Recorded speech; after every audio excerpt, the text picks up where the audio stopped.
Selamat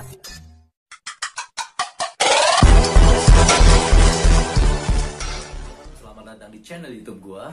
Nah, kali ini gua bakalan ngebahas tentang virus COVID-19. Udah lebih dari 7.500 orang terjangkit virus COVID-19 dan udah lebih dari 600 orang juga meninggal dunia. Itu cuma di Indonesia. Belum kalau misalnya dikumpulin sedunia, jumlahnya udah luar biasa besar. Tapi ada yang menarik. Kemarin saya baca artikel bahwa sebetulnya COVID-19 itu adalah konspirasi. Jadi sebetulnya nggak ada, cuman dibikin-bikin sama orang-orang tertentu dengan tujuan tertentu. Masa sih? Padahal beritanya udah gila-gilaan, korbannya udah banyak, dan pemerintah juga buat menangani ini udah luar biasa gitu effortnya. Terus ada yang bilang kalau misalnya ini konspirasi doang gitu.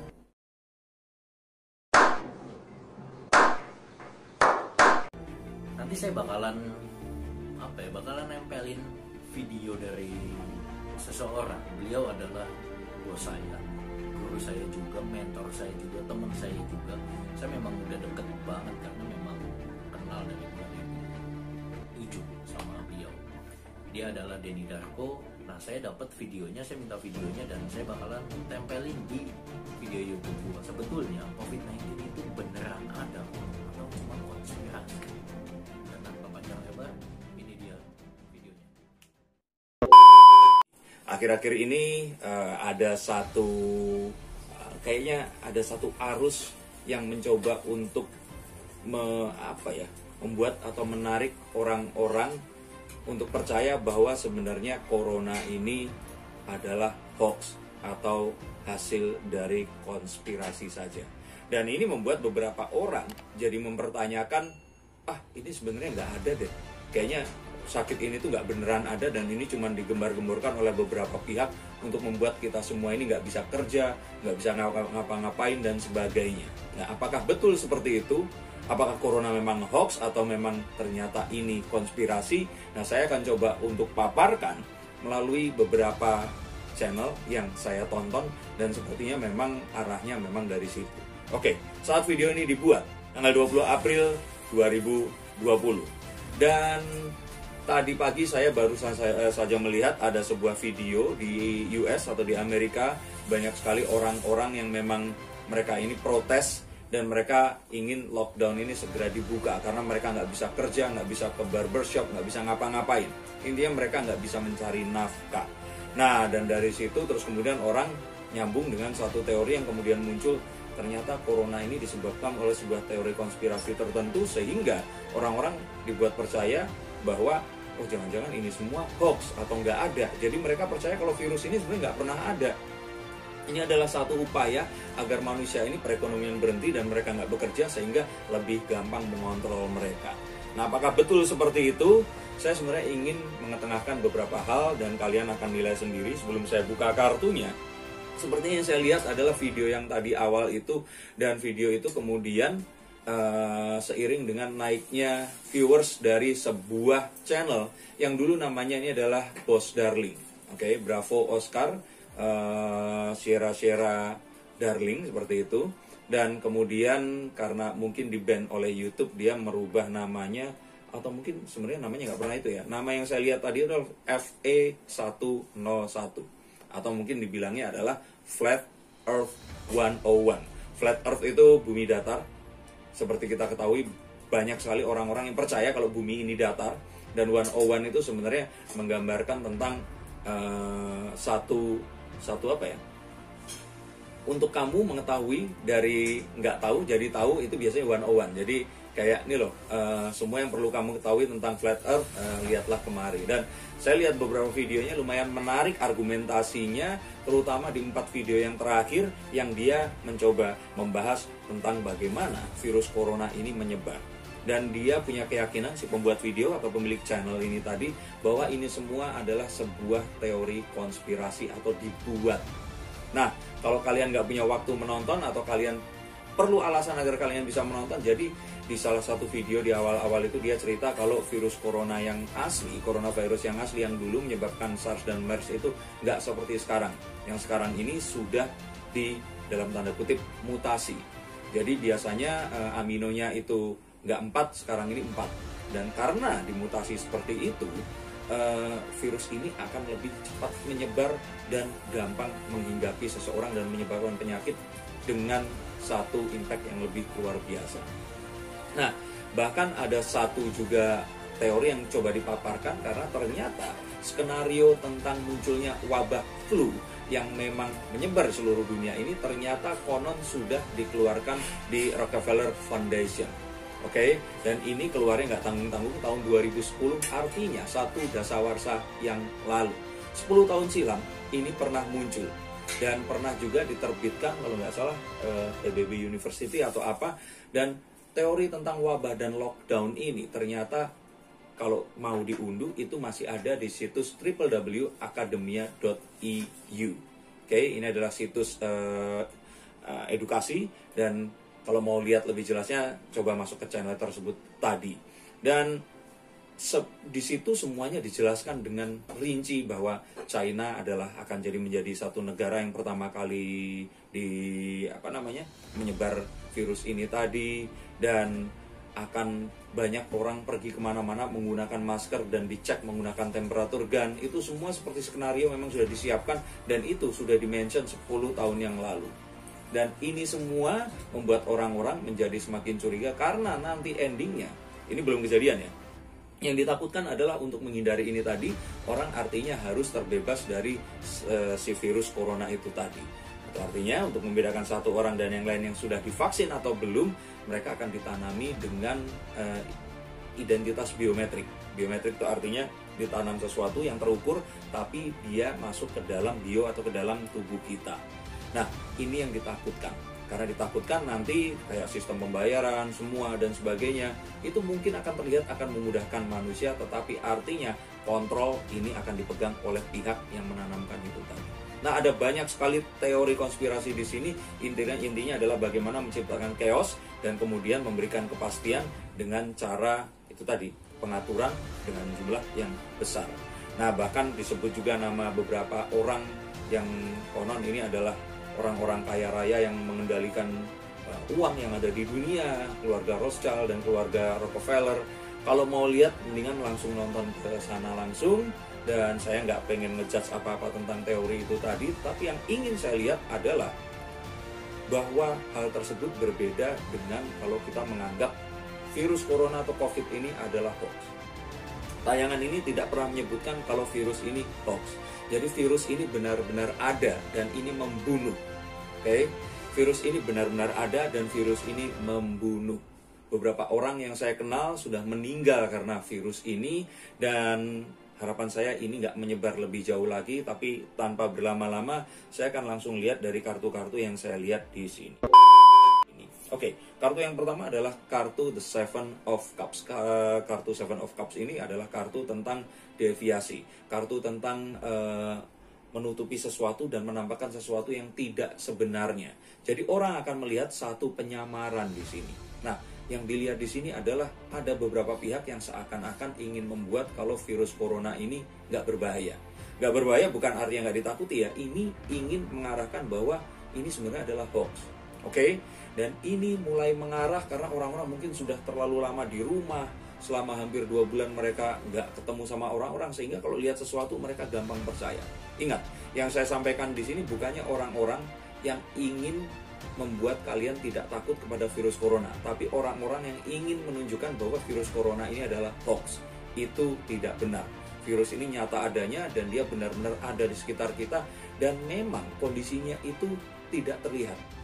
Memang seakan-akan saat kita keluar rumah, kondisinya lebih indah dari sebelumnya. Udara lebih segar, matahari bersinar, langit lebih biru, dan ini membuat kita ingin berjalan-jalan dan berinteraksi dengan orang-orang lebih sering lagi. Tetapi ingat, seperti yang saya tadi katakan, sesuatu tidak seindah yang kita pikirkan. Hati-hati bahwa itu semua bisa membunuh. Jika kita tidak berhati-hati dan kita akan bertemu dengan orang yang terjangkiti ini, kemudian kita dalam kondisi tidak sehat, masuk ke dalam tubuh kita akan bisa saja meninggal dunia karena sakit itu tadi. Atau ini ada satu skenario yang lain adalah kita tidak sakit, tapi kita membawa virus itu kepada orang-orang yang kita sayangi atau orang-orang yang fisiknya tidak terlalu kuat. Jadi yang pertama adalah hati-hati, ini semua nyata tapi memang tidak terlihat. Ini semua memang ada dan kita semua memang tidak bisa merasakan secara langsung. Tapi ini nyata bahayanya. Ini kartu yang pertama. Dalam kondisi seperti ini orang-orang bingung mana yang harus dipilih. Percaya bahwa ini adalah hoax atau percaya adalah ini sebuah bahaya yang nyata. Ini adalah dua hal yang memang saling bertolak belakang tapi orang bingung. Kartu The Two of Swords ini dua-duanya menawarkan satu penjelasan yang ilmiah. Satu konspirasi yang sama-sama besar. Tetapi kita harus tahu, apapun itu, sebenarnya permasalahannya bukan apakah bahaya atau tidak. Ada satu bahaya yang lebih besar lagi, tapi sebelum kita sampai ke sana, sebenarnya kita harus tahu dulu bahwa ini semua memang terjadi. Dan saat ini mengkonsumsi orang-orang di sekitar kita. Satu hal yang sebenarnya harus kita waspadai adalah kita tidak terlalu takut terhadap apapun yang ada, tapi tetap waspada. Ingat, takut jika dimitigasi atau jika itu bisa dicarikan jalan keluarnya, maka ini akan menghasilkan satu sifat atau teknik yang lebih waspada. Dan ini yang diharapkan. Tidak bingung, carilah sesuatu dan temukan jawaban dari sesuatu itu tadi. Saat kita tidak menemukan jawaban, maka otak kita cenderung untuk mencari tahu sesuatu digabung-gabungan terhadap sesuatu yang lainnya. Dan hal tersebut saya kira tidak tepat untuk saat seperti ini. Hal-hal seperti melarang satu petugas medis untuk pulang ke tempat mereka gara-gara mereka sudah kerja terlalu lama di rumah sakit penanganan virus COVID ini tadi, atau menolak pemakaman mereka karena hal-hal yang tidak diketahui dan sebagainya. Hal-hal tersebut harus lebih banyak dibicarakan dan kita sebagai manusia harapannya tidak kehilangan sisi kemanusiaan dari diri kita ini tadi. Tapi ingat, saat kita bingung kita harus mencari tahu dari sumber yang tepat. Saat kita membaca berita, banyak sekali hal-hal yang terjadi begitu cepat, banyak korban berjatuhan, dan kita seakan-akan tidak tahu apakah ini benar-benar seperti ini atau tidak, karena memang kita tidak ada di situ. Tetapi ada baiknya kita melihat ke sesuatu yang lebih inti lagi, bukan pada korban yang jatuh, tetapi kepada bagaimana ini semua sebenarnya meninggalkan sesuatu yang lebih luar biasa lagi.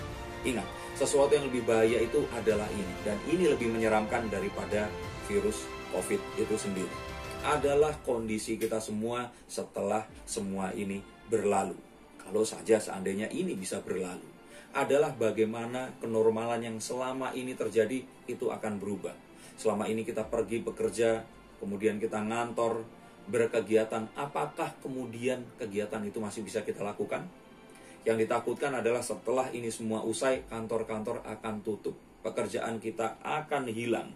Hal-hal yang biasanya ada, terus kemudian akan menjadi lenyap. Belum kalau ternyata orang-orang tersebut memang meninggal dunia atau sakit atau meninggalkan sebuah hal yang tidak bisa sembuh lagi. Ada banyak hal yang terus kemudian orang-orang di PHK dari kantor mereka, kehilangan pekerjaan klien mereka atau apapun itu. Hal yang paling menyusahkan atau menyedihkan di sini adalah bagaimana cara kita melewati ini dan cara kita beradaptasi terhadap apapun yang ada di depan kita. Kartu The Tower ini meminta kita untuk tetap bisa hidup walaupun sesuatu yang mengagetkan ini akan terjadi. Sesuatu yang berbeda dengan apa yang terjadi sebelumnya, yang bahkan kita tidak tahu ini akan terjadi. There will be a new normal. Hal-hal yang kemarin kita anggap normal itu sudah nggak ada. Lupakan semuanya. Mungkin sebelumnya kita semua adalah orang-orang yang bisa mendapatkan uang dengan mengerjakan sesuatu yang kita suka. Saat ini mungkin kita harus banting setir, melakukan sesuatu yang mungkin nggak pernah kita akan bayangkan kita lakukan itu. Tapi jika ini harus dilakukan, maka ini yang harus ditempuh. Maka hoax atau tidak, kemudian ini jadi tidak penting. Karena semuanya akan direvolusi. Dan hal-hal yang luar biasa ini akan terjadi. Nah, dan yang berikutnya lagi, bagaimana cara kita menghadapi ini semua? Pertanyaannya adalah bagaimana cara kita survive? Bagaimana cara kita tetap bisa makan? Bagaimana cara kita tetap bisa melakukan apapun agar kita bisa bertahan hidup? Seperti yang tadi disampaikan, semua ini akan merubah cara hidup kita. Mungkin nanti orang kemana-mana akan menggunakan masker. Orang akan mendevelop satu kebiasaan baru. Sama seperti saat seseorang atau wanita terus kemudian menjadi lebih dewasa, terus kemudian dia pakai krim malam. Akan ada sesuatu yang belum pernah dia lakukan pertama kali dan terus dia lakukan mungkin sampai dia akan mati nanti. ada beberapa hal yang akan selalu kita lakukan, seperti selalu mengecek suhu tubuh, selalu menggunakan masker, tidak bersalaman dengan orang lain karena takut kalau ternyata ini bisa menularkan. Ini adalah new normal. Ini akan menjadi sesuatu yang akan berlangsung selama tahunan atau bahkan puluhan tahun. Dan karena itu kita harus melihat ini dengan satu kacamata yang berbeda. The Hangman ini menunjukkan seseorang yang tergantung, dan dia ini tidak mengetahui kondisinya sampai akhirnya dia sadar bahwa sebenarnya dalam kondisi seperti ini cara untuk lepas adalah dengan melihat dari sisi yang dia tidak pernah lihat sebelumnya. Nah, ini meminta kita untuk mengetahui bahwa sebenarnya apapun yang kita akan lakukan ini mungkin akan berbeda. Seperti ketemu dengan orang terus kemudian gak salaman, kalau dulu akan dikonsider sesuatu yang tidak sopan, ini akan menjadi sesuatu yang baru yang akan wajar terjadi. Dan hal tersebut meminta kita untuk bisa menerima ini bersama-sama dengan orang-orang yang ada di sekitar kita. Pesan terakhir dari saya di sini adalah ini semua memang terjadi. Apapun yang kita lihat ini bukan hoax. Kalaupun ini adalah konspirasi, ya sudahlah, ini sudah terjadi. Dan kita sekarang akan berpikir what's next, apa yang akan kita lakukan. Jangan terlena dengan apapun yang kita pikirkan dan kemudian kita sekarang marah-marah karena menganggap sesuatu ini terjadi tanpa sepengetahuan kita. Itu sudah selesai. Kita lihat ke depan, kita bergandengan tangan dan kita selesaikan ini bersama-sama. Tapi ingat pesan dari saya, virus itu tidak punya kaki, jadi dia tidak akan bisa jalan. Virus itu tidak punya sayap, jadi tidak akan bisa terbang sendirian, pindah dari satu kota, satu rumah ke kota atau ke rumah yang lainnya. Satu-satunya orang yang menyebarkan virus itu adalah saya, kamu, kita semua, dan manusia-manusia yang tidak peduli dengan kondisi di sekitarnya. Oleh karena itu, dimanapun kamu berada, silahkan just stay wherever you are, jangan kemana-mana, dan berhati-hatilah jika memang harus melakukan sesuatu. Dan intinya adalah kita semua harus bertahan, dan semoga ini semua akan membuat kita menjadi lebih kuat daripada sebelumnya. What doesn't kill us will make us stronger. Saya Denny Darko, sampai jumpa. Oke, gimana teman-teman? Udah nonton videonya? Nah, kalau saya pribadi, saya lebih pilih percaya bahwa COVID-19 itu ada gitu. Tapi kalau misal teman-teman ada yang percaya bahwa COVID-19 atau Corona ini cuma konspirasi, sebetulnya nggak ada, ya monggo. Yang percaya juga ya silahkan gitu, terserah. Tapi kalau balik lagi, kalau saya pribadi saya percaya. Bayangin, tempat ibadah, masjid, gereja, wihara atau semuanya apapun itu ditutup, nggak boleh. Prostitusi juga nggak boleh. Kalau misalnya surga sama neraka aja udah sepakat tutup, dan berarti itu apa ya? Berarti ya nggak main-main, berarti beneran danger. Iya. Jadi buat teman-teman yang percaya dan yang nggak percaya juga, yang percaya kalau misalnya cuma konspirasi juga, kita sama-sama tetap jaga kesehatan, hidup bersih, sering cuci tangan, kalau keluar rumah pakai masker, dan tetap di rumah aja sampai semuanya selesai, semuanya normal, kita kembali kehidupan kita seperti semula. Dan yang kedua, ini kosannya di kosan aja gitu, di kamar aja. Oke, semoga semuanya sehat selalu, dan terima kasih sudah menonton video saya. Yang belum subscribe boleh subscribe.